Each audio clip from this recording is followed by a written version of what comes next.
Hello, I'm Beryl Dakers. Welcome to a new year of Palmetto Scene. We're so happy you could join us as we look forward to a better and brighter year. 2020 will forever be known as the year that changed us all. But while we are excited to close the chapter on 2020 and head into 2021, we also want to share glimpses at some of the wonderful stories from last year when some truly amazing people kept us encouraged throughout the uncertainties. Believe it or not, before the pandemic set in, we hit the ground, or should I say the air, with a new fitness craze. Let's take a look.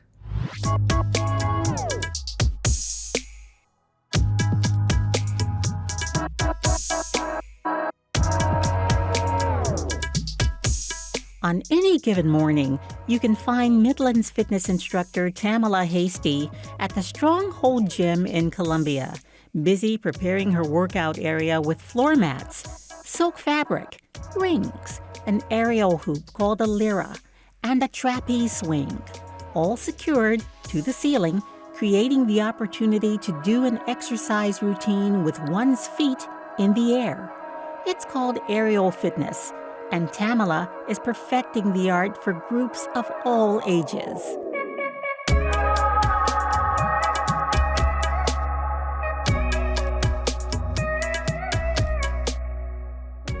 A movement educator, neuromuscular specialist, and lifestyle coach, she has spent years of perfecting three-dimensional movement, conditioning, joint rotation, and mobility with aerial fitness. She says this has resulted in a whole body approach to health.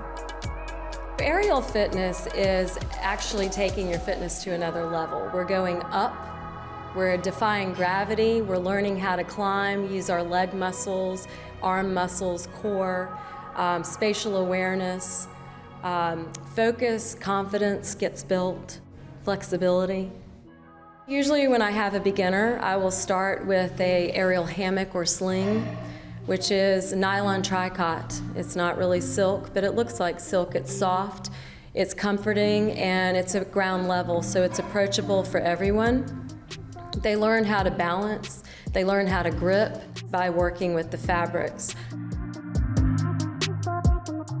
Board certified by NECA, the New England Circus Art School, Tamala holds over 20 years of teaching and certifications in yoga and Pilates.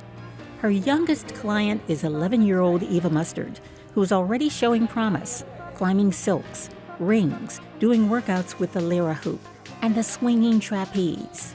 So there's a nice passe. Reach up high to separate. That's it. Pause. Yep, go ahead and do your sail. Send your hand out. Let's flip around here.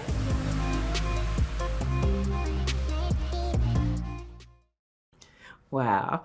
We also made a trip to some of the amazing parks of the upstate.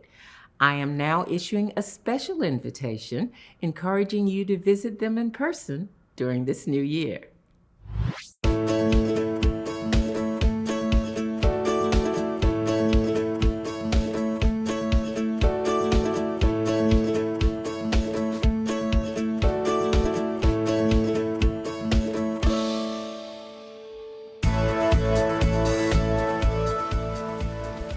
One of the most popular places for people to go here at the Table Rock is to reach the summit, and that's always, it's a goal for people to get out and say that they've been up to the top. You know, Table Rock Mountain has a granite top, so you got views that all throughout Pickens and Greenville County that you can kind of get a great overview of the surrounding area. And it's just a place that people enjoy to say that they've summited, that they've gone and done it, and then brag to their family and friends and say, hey, this is something that I did, and challenge them to do the same thing. The dam here on Pinnacle Lake here at Table Rock is a special place. It was built by the CCC in the 1930s.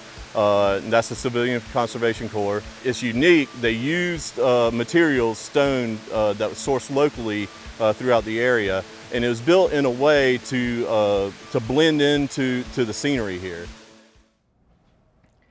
Before the COVID-19 shutdown, we were able to follow two gentle giants of the football world as they took their work off the field and into the classrooms. Here's Just a Chicken.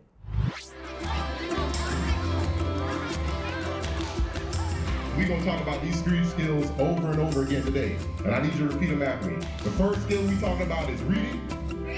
Second is writing. Third is speaking.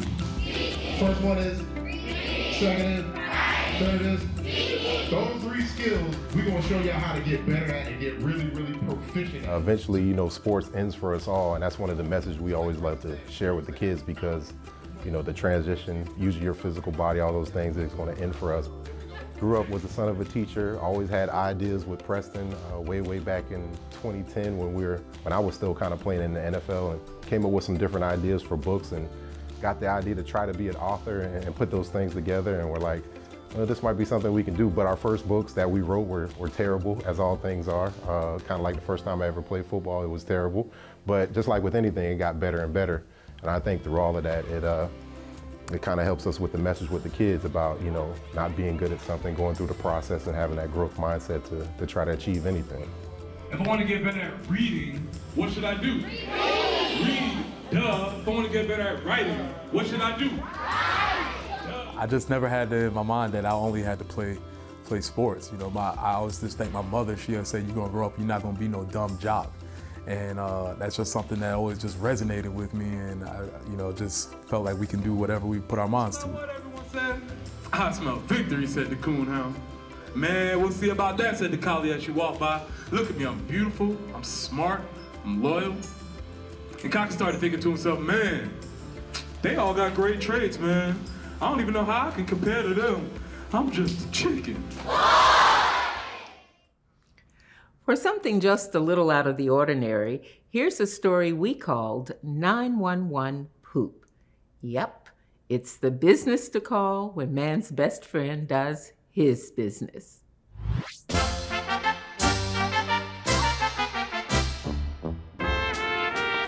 I'm Mark Adkins, and I'm the president owner of Charlotte Poop 911. We provide dog waste removal service for private residential and commercial properties such as apartments, townhomes, HOAs where they have dog waste stations on their properties, or they need public areas swept for residents that aren't so responsible. Our coverage area is 30-mile radius of Charlotte, particularly upstate South Carolina, York, Clover, those areas. Good morning, Charlotte Poop 911. This is Mark. How can I be of service to you? We're based out of the home. I have a staff of 7 technicians and 1 operations manager. My wife joined us within the last year to be my administrative person. What are the scooper commission dates? Well, during the recession, we all went through a little bit of change during that time. Even I did. It was tough to find a job in my career field. I realized that it was time for something new in my life, and one of my passions was dogs. So I started looking for a business that was related to dogs. And when I find out what the company is, he wants to scoop poop. And I thought, well. We get it all the time. It's a crappy job. We're flush with work. And the less commonplace, but still we get it sometimes. We're not number 1, but we are a solid number 2. I mean, this is my retirement. In fact, when we have people laugh at us, say, that's what you do, you pick up poop? And I said, I laugh all the way to the bank. I enjoy going out there and meeting the dogs. Just like with any business that you start up, you're right out there in the mud and the blood, so to speak, in the beginning, but as time goes on, you become the desk jockey, and that's kind of where I'm gravitating to now. We certainly welcome you to the pack, and we will see you on Wednesday then. The part I liked about it, I think, is that Mark and I spent a lot more time in the truck together, talking, getting close, reconnecting. We're probably more dependable than the U.S. Postal Service. We work rain, shine, hail, sleet.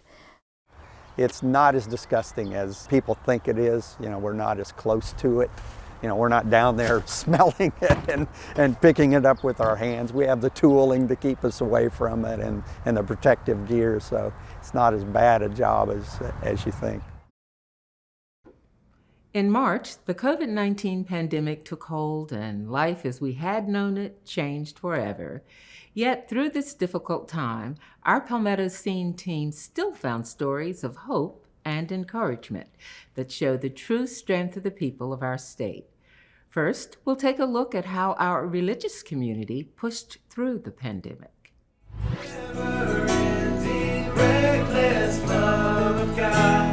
As people are forced to stay put, they're finding ways to come together like never before. First Baptist Church of Hartsville is one of hundreds across the state stepping out of the norm to continue their ministry through worship and fellowship. We've definitely been learning as we go. I've been forced to learn how to do social media. I mean, I've kind of dabbled in Facebook and stuff for years, but I've never really taken it seriously. And this pandemic and quarantine has definitely pushed me in that direction. Social media is the saving grace through this, an outlet to reach the congregation at any time, anywhere. You are the only King forever. Almighty God, we lift you higher. Pastor Steve Miller converted his living room into a worship hall and recruited his kids to help continue leading in a way that feels like their normal Sunday at Team Church in Kershaw. Once we started putting the words on the screen, then I needed to do a little bit better job of capturing the audio, so that led to needing the mixer board, using the microphones from church, and so it got a little complex, but our kids have learned how to use these things, and we also have used this as an opportunity to be mission-minded with them. Brooklyn Baptist in Columbia is still using their sanctuary through the pandemic, but only those involved in recording and worship leading are allowed in. And getting in the door is a process these days, one they take seriously. I felt it was important for those who needed to be here to be safe in the midst of everything that's going on with the COVID-19. And so what we decided to do is to make sure before everybody enters the sanctuary is to take their temperatures. And if they have a high temperature, then they can't enter the sanctuary. Then they have to go home, and then, we make the adjustments that we need to. Like everyone, it's about finding a new normal and making it work. Next, we'll take a look back at Lola, a dynamic personality who met the pandemic head on as she pursued her dream of being a trucker. What do I like most about my job is the people. You meet so many people from so many different backgrounds. I have great co-workers. We help each other out. It's wonderful, yeah. This is a great job for women, especially now. When I started, it was really, really hard for me to get into the trucking industry, but now it is so easy. It's a great opportunity. You work independently, you're in your truck by yourself, you're safe. I can tell you this, that I do earn more than a person working in a factory. I really love my job. I wish we had more women.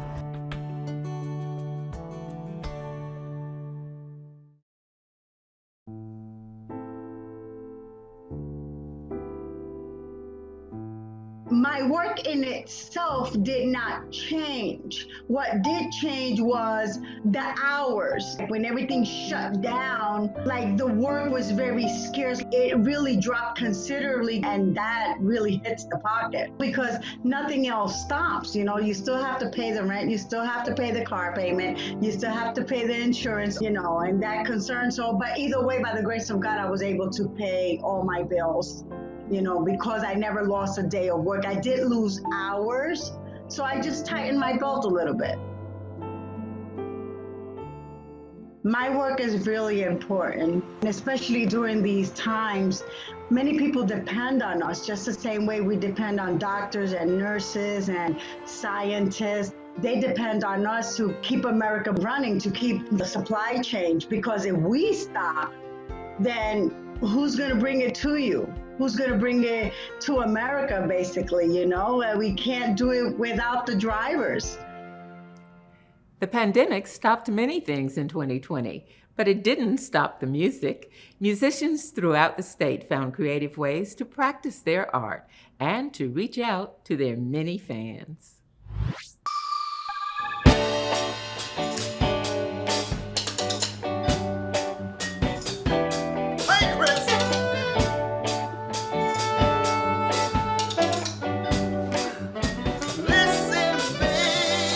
The shock of it, we didn't really get, I guess, in every day, it's still for me is setting in how serious this is and what goes on with it and how it's affecting everybody. Because even the mentality without the pandemic involved, just that mentality makes us have to rethink how we do things. I think one of the biggest things that I've started to do is take a look at as an opportunity to do things in a different way. We're looking at what's going to happen after this. So we got to look into the future, of course. We have a way of reaching out. We've done some videos that we get to kind of communicate and put things out for our fans, and we get feedback, which is really nice. So it's an interesting thing that you have to just change what you do as an artist and make it work for you the best way that you can. This is the infamous room. This is the infamous room, like she said, the infamous room. Somebody was driving by and decided to stop by and then convinced me to stop and play something. Musicians have become very resourceful, especially with the use of virtual tip jars, on social media, whether it's going on live stream or Facebook Live or live on Instagram or any of those mediums. Coming up with just clever ideas and things to still perform and try to get a little income.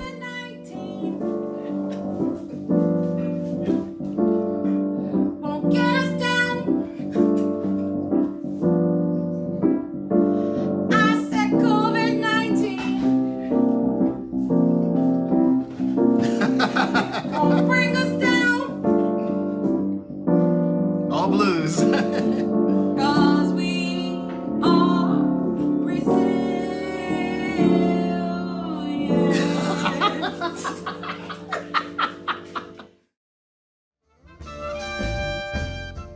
Still riding the high off of the Grammy win, and now with the world dealing with this pandemic, not being able to tour behind that win, it's definitely an immediate blow. Of course, you want to capitalize on that popularity right after the win, but it was a pretty big blow to just get ready to go out on tour. That you'll be there for me. I know you'll be my eyes to see.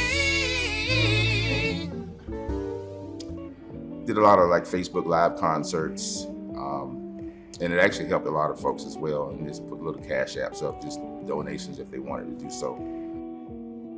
The response from my online audience since I've been doing this has been amazing.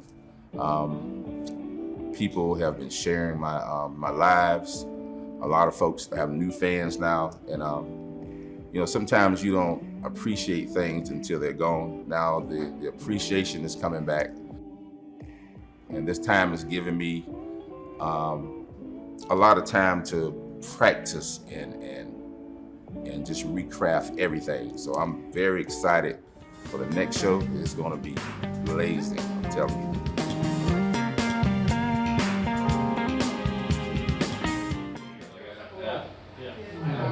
Here we go. And 5, 4, 3, 2.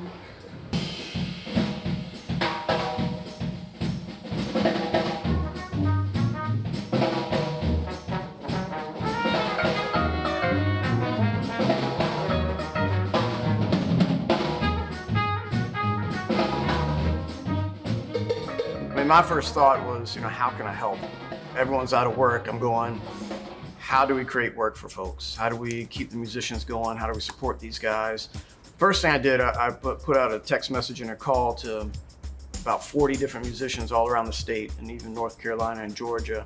I said, hey, how's it going? What's happening? What's going on with your gig calendar? And how are you doing financially? Do you have a savings? And these kind of things. And the majority of the cast wrote back going, hey man, I live gig by gig. I have no idea how I'm gonna pay child support. I don't know how I'm gonna make rent next month. I'm just trying to like get some food covered. And so I'm going, okay, all right, we've got to find a way to create some income. So very quickly I said, all right, we're gonna do these live stream concerts. We're gonna take donations, and that'll be the first step. We'll see what happens with that.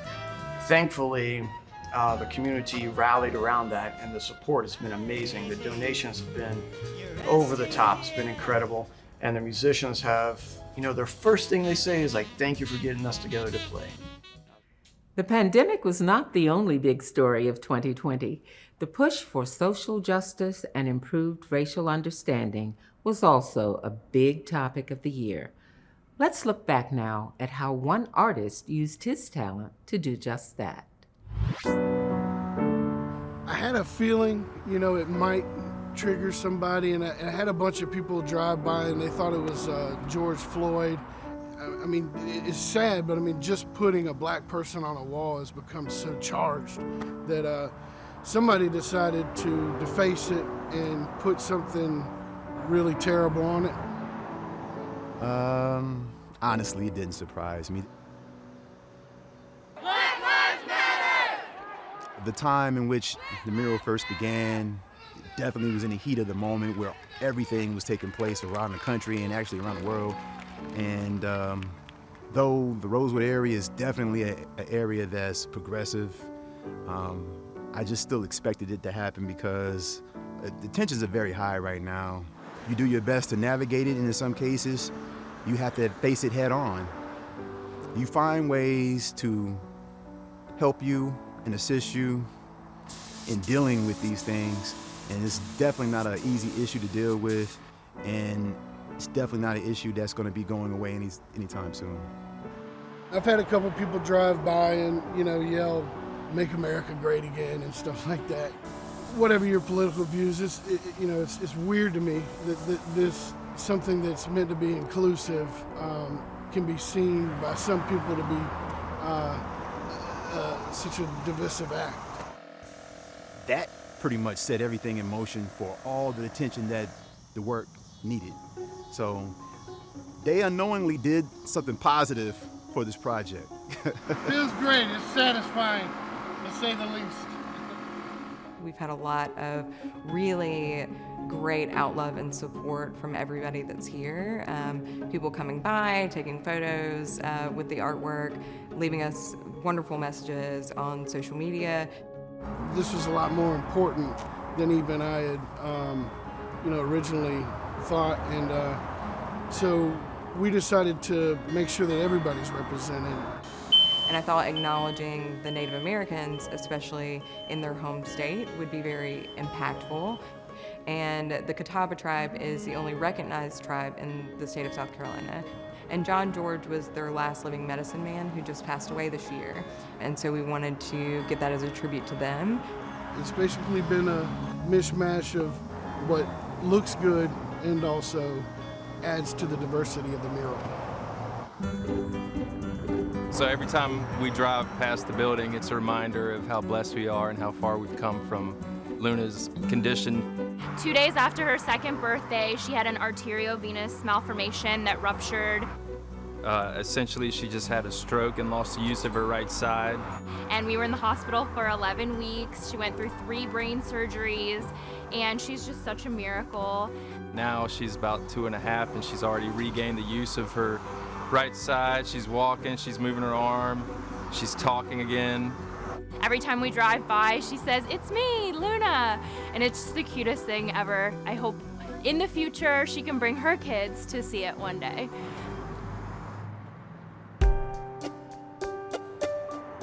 Seeing my mom's picture on the side of the building was humbling, to say the least. And if you knew the background of my mother and all that she's gone through to be who she is today, you wouldn't be surprised that she's on the building as well.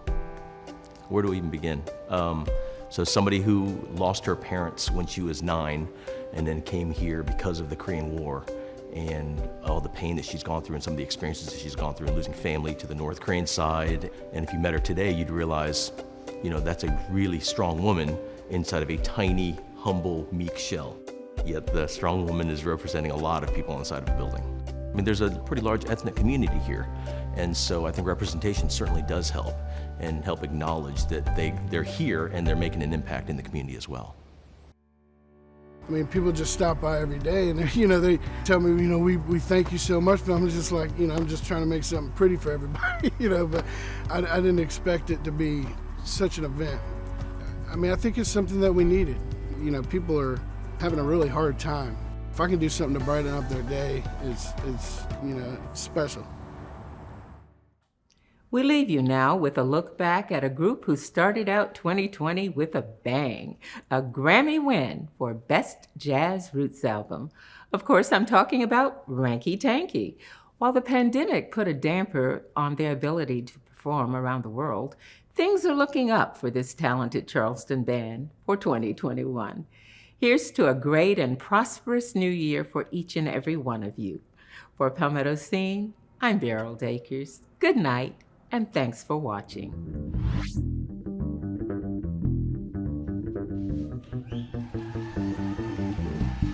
Way down yonder, sometimes below the law, sometimes Bullfrog Mary and his mother-in-law gonna get on board, gonna ball that jack till my honey comes back, gonna rear back jack, I put a hump in my back, I'm going over here, gonna get my pound.